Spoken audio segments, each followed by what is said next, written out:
Pessoal, eu estou fazendo aqui um canal para a gente conversar um pouquinho sobre a vida partidária no Brasil, sobre os partidos políticos, sobre o sistema político.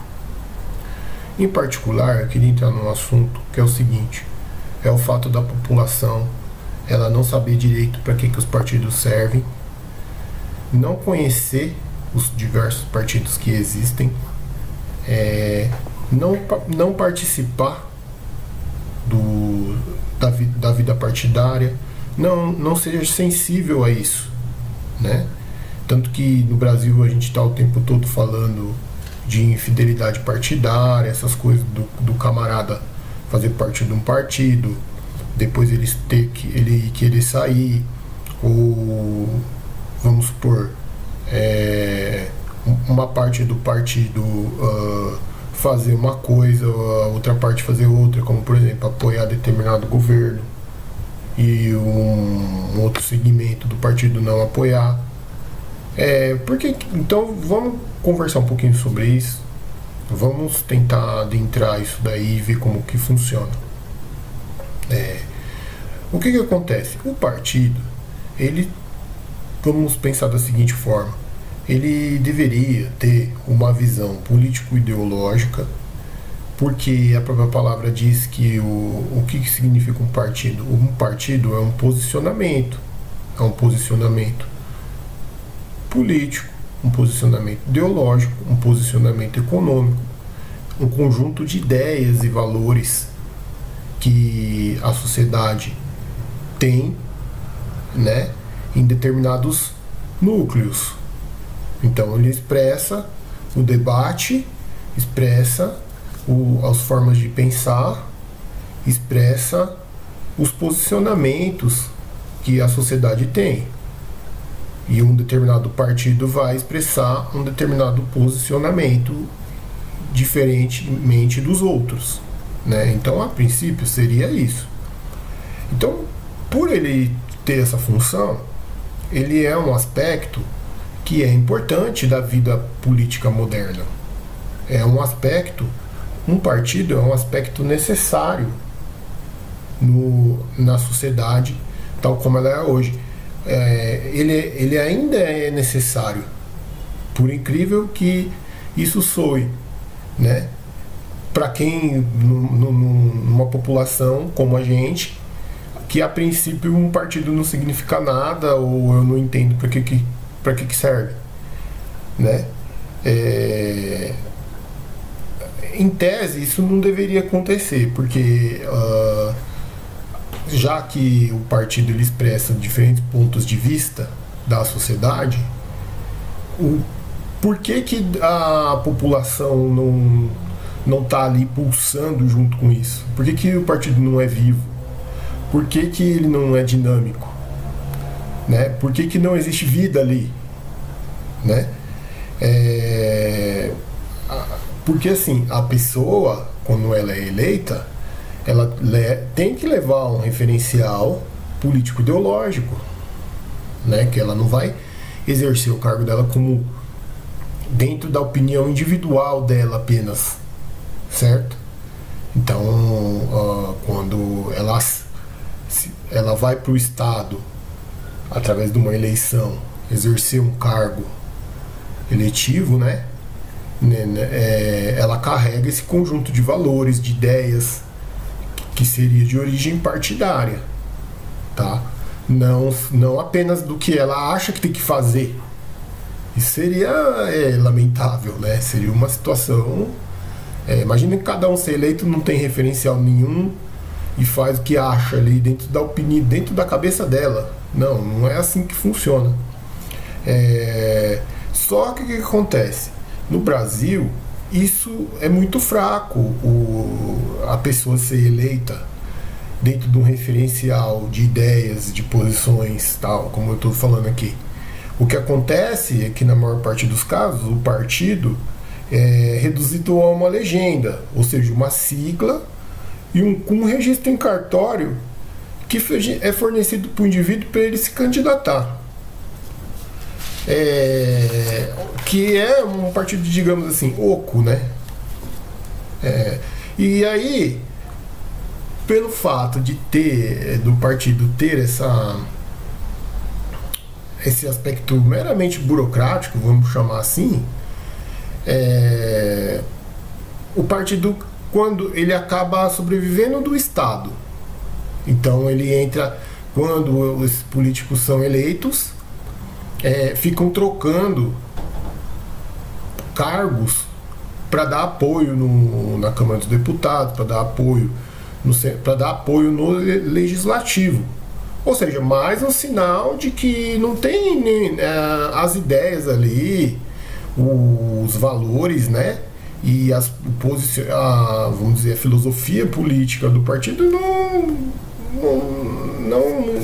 não apita nada, não influi nada. Ou às vezes o partido nem leva tem lá uma cartilha, mas aquilo não influi nada, porque ele chega lá, ele troca, então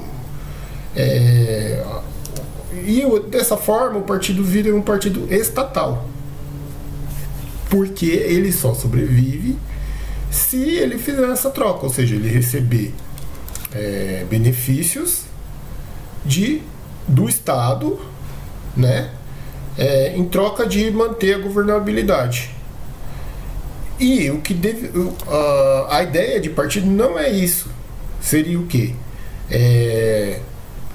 As ideias, as raízes, porque o partido é da sociedade civil, ele não é do Estado, ele não faz parte do aparelho estatal, né? Ele traduz as ideias, os posicionamentos da sociedade. E por que isso acontece? Por que o partido ele é uma mera casca, né? Sem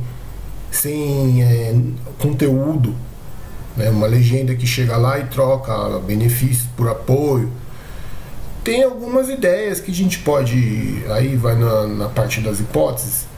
Primeiro, assim, que leva tempo para estruturar um partido, não é um processo intencional e consciente, né? É um processo, como se está dizendo, para esse núcleo partidário se organizar, se arraigar, ter suas próprias ideias, desenvolver essas ideias, né? Captar também os desejos, as aspirações, né? Traduzir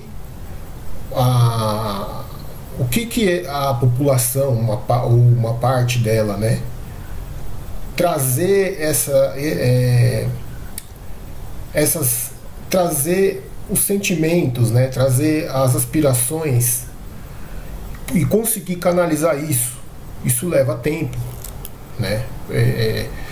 Esse organismo, o partido, para ele ter esse pilar, ele precisa se desenvolver, né? Por exemplo, aí vamos indo nessa coisa, não é que tudo que é de lá de fora é melhor, né? Mas não sei, vou trazer esse exemplo. O Partido Conservador inglês, posso estar errado aí, se vocês quiserem vocês confiram aí, e passem para mim e façam um comentário. O Partido Conservador inglês, ele começou a se desenvolver, o início dele ocorreu no início do século XIX, e é um partido que existe até hoje, né? E o Partido Trabalhista inglês começou a existir no começo do século XX, né? Se a gente for pegar onde os partidos estão mais estruturados, né? Onde em tese, né? Porque também não conheço a fundo lá, os partidos têm mais êxito nessa função de traduzir o que a sociedade aspira e as diferentes visões sociais, tá? Uma outra coisa que pode ter acontecido aqui no Brasil, para o partido ele ser vazio, né, ser meio essa casca, ser oco,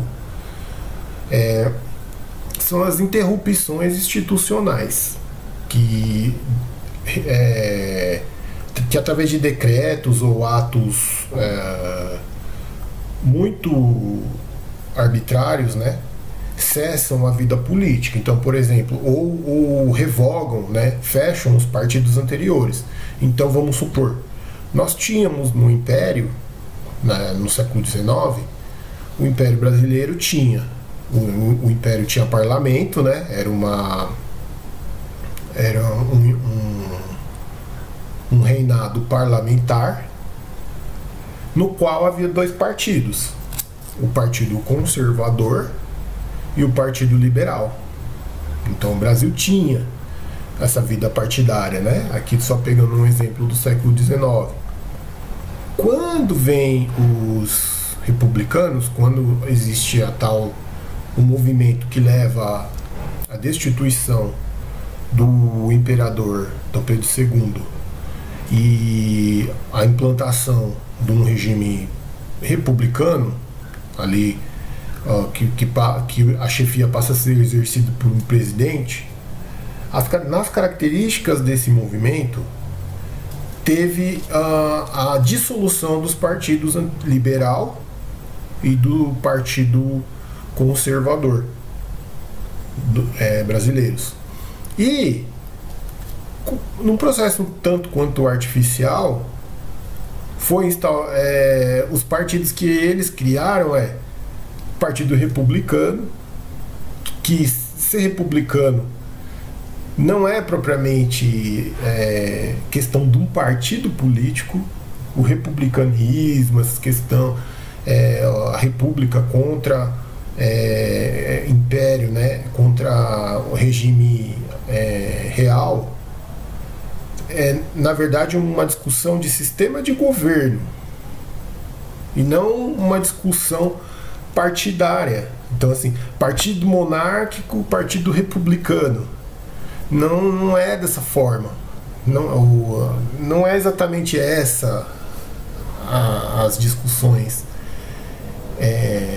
Não é uma questão de partidos, mas é uma questão de sistema de governo, ser monárquico ou republicano. Mas, assim, as pessoas naquele momento que tomaram o poder, né, que foi um movimento militar que destituiu o imperador, tinham tão pouca noção disso que criaram partidos, um outro nome, por exemplo. Aí deram nomes também regionais para os partidos. Então, Partido Paulista, Partido do Rio Grande do Sul, Partido Gaúcho, Partido Mineiro.